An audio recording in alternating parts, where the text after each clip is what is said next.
case I am presenting today is regarding a child who is currently on my caseload. As per the NMC Code 2015, his confidentiality has been maintained by using a pseudonym. In this case, we are calling him Damon. So Damon was diagnosed with type 1 diabetes last year at the age of 10 years old. There was no family history of type 1 in the family, which was in accordance with the Juvenile Diabetes Research Foundation 22, who state that 85% of children that are diagnosed with type 1 have no family history.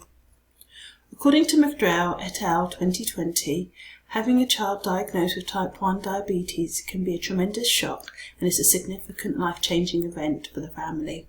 This was definitely observed with Damon and his parents, and in particular, his mother found it very difficult to accept the diagnosis of type 1 diabetes. Both parents were present on the ward for the diabetes education, and the education the family received from the team was bespoke to the family's needs as per NICE Guidelines 2015. Damon's parents were divorced, and it was observed to be a very difficult relationship between both parents and at times was seen to be quite hostile. Prior to Damon's diagnosis, he had had minimal contact with his father, and he expressed to me that he would like to have more contact with his father. On the ward, it was observed Damon enjoying spending time with his father. According to Hannah's 2019, statistically, boys whose father have an active role in their diabetes go on to have better diabetes outcomes. Therefore, it was important for Damon's father to be actively involved with Damon's diabetes. Due to the challenging nature of the parents' relationships and their difficulties to communicate with each other, I decided that a WhatsApp group chat might be appropriate as a way of fostering communication between the parents and sharing of information related to Damon's diabetes. Both parents agreed and the WhatsApp group was started. Unfortunately, after a few weeks, Damon's father no longer participated in the group chat, and he unfortunately has not been very involved in Damon's diabetes. According to Nash 2013, it has been suggested that following a diagnosis of type 1 diabetes, the family may go through the Culver-Ross grief cycle, as they mourn the loss of their healthy child and grow to have acceptance for their child's new health condition. Furthermore, Bateman 2018 highlights that the process of moving through the stages of the grief cycle allows the person to accept the diagnosis of diabetes over time, with each person individually processing through each step at their own pace. Since Damon's diagnosis of type 1, Damon and his mother have proceeded to move through the grief cycle stages. Damon has been observed to move through stage 2 of anger to stage 4 of depression and has now reached stage 5 of acceptance, and he is learning to live with his type 1 diabetes successfully. However, his mother appears to move between stage 4 and stage 2 of anger and depression and has not yet reached stage 5 of acceptance yet. Prior to Damon being discharged from hospital, his mother raised concerns about how she would cope with managing Damon's type 1 diabetes by herself. She became very anxious and distressed the closer we got to Damon's discharge date. We tried to reassure Mum and Damon that there would be ongoing support with the diabetes team, but that did not subside Mother's anxiety. Kovacs et al. 1990 highlighted to us that the level of ongoing parental distress could be predicted by the level of psychological distress that the parent faced at diagnosis of their child's type 1 diabetes, and in this case, that has been shown to be true. Following Damon's discharge from hospital, his mother soon found the daily tasks of diabetes very overwhelming and became very anxious. As a team, we discussed how we could best support her, and we strategized some tasks that could be implemented to help. One of the first things we did was refer the family to the psychologist for follow-up support. Many parents do report psychological distress at diagnosis, Limiter et al. 2018, therefore it's vital that parents get the right psychological support following a diagnosis of type 1 diabetes. Several weeks after Damon was discharged from hospital, he unfortunately had a severe hypo to 2.3, and this episode led to great anxiety for Damon and his mother in relation to hypos. According to Marker et al. 2020, hypoglycemia fear in parents is common. Furthermore, Patton et al. 2011 states that hypoglycemia fear can actually lead to quite a lot of diabetes distress for parents, and this has been evident with Damon and his mother.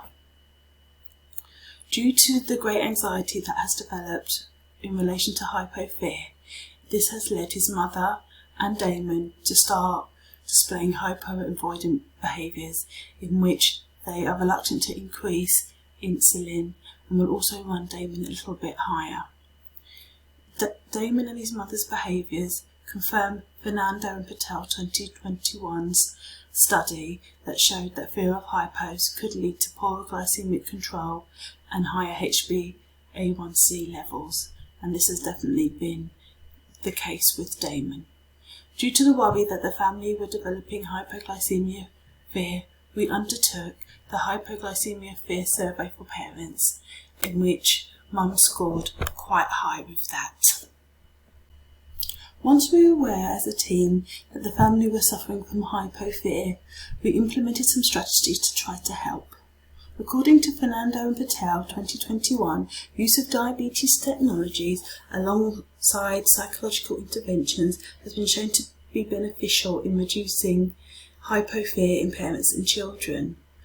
So therefore, we decided to utilise the diabetes technology of continuous glucose monitor in the form of the Dexcom G6 to help relieve some of the hypo fear that the family were facing. Use of CGM has also shown to reduce someone's hypoglycemia episodes and also to prevent some of the hyper episodes that might occur with the use of alarms and alerts. So, Damon was therefore placed on the Dexcom G6 and the family were provided with education on how to get the best out of the Dexcom sensor. Initially, the Dexcom did relieve some of the hypo fear that the family were facing, but unfortunately it then started to produce the opposite effect and cause additional diabetes distress due to the information overload. And unfortunately, the family continued to have higher glucose levels in order to try and prevent hypos from occurring. We therefore as a team have strategized that maybe the next option to help the family would be to give Damon an insulin pump in the form of the T-Slim with the Control IQ, as we hope that that will enable the glucose levels to be more in range, as the pump will automatically give extra basal when needed and also to suspend basal if Damon is having a hypo or predicted hypo. As a team, we also tried to implement motivational interviewing to aid in improving the psychological well-being of Damon and his mother.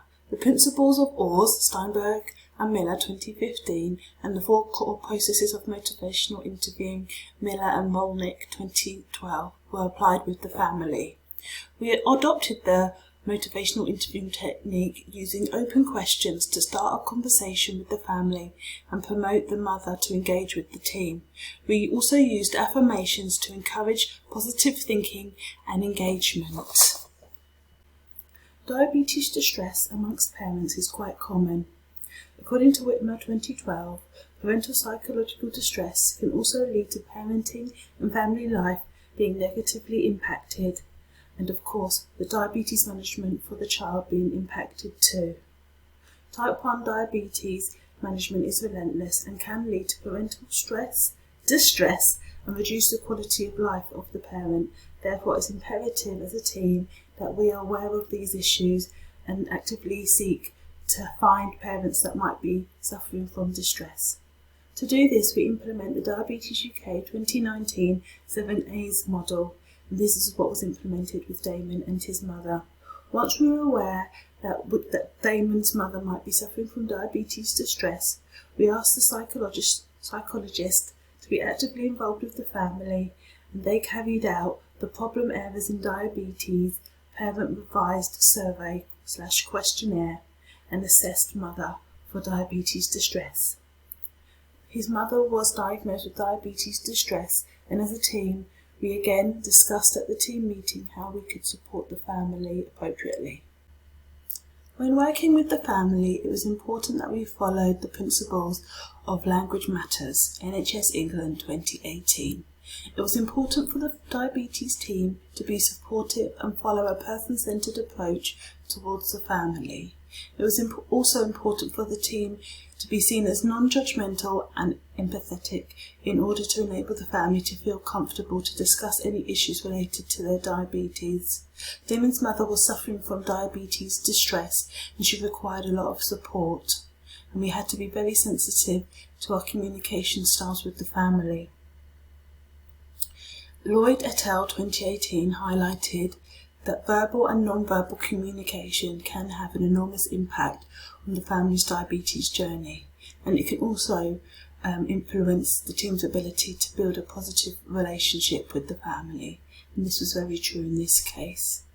During the consultations, we tried to use empowering language to promote self-management with the family and also utilise negotiating language to help bring about behaviour change and improve Damon's health and well-being along with his mother. As well as the support that we were providing to the family, we also signposted Damon's mother to the online support groups and organisations such as Diabetes UK and JDRF, which is in keeping with the NICE Guidelines 2015. Mother was informed of the benefits of joining the groups and organisations, and we felt that this might provide Damon and his mother some added support. Damon and his mother were also invited to our diabetes camp that was taking place in the summer, which we felt would be a great way for them to meet other families and feel less isolated. Also, during clinic, we were able to provide the family with the Talking Type 1 books on diabetes distress and burnout. Feedback following the book, giving them the books, was positive, and they found the books very helpful. The next big stage for Damon and his mother is Damon starting secondary school in September. Mother is extremely anxious about how he will manage at school, and again the added fear of hypo-fear that Damon will have a severe hypo on his way to school is also leading to extra anxiety. I've therefore recommended that we have a school meeting prior to Damon starting, in which the school, Damon and his mother and myself can meet and discuss how best the school can support Damon. The school's setting can present quite a challenge for parents, and it is not uncommon for parents to have considerable anxiety when their child is at school. Delimata et al. 2018. But hopefully, with the right input, Damon can successfully start school in September and have a great time. And hopefully, over time, Mum's anxiety will slowly reduce with all the strategies that we are trying to implement with her. I hope you have enjoyed this presentation, and here are the references that were stated in my presentation. Thank you.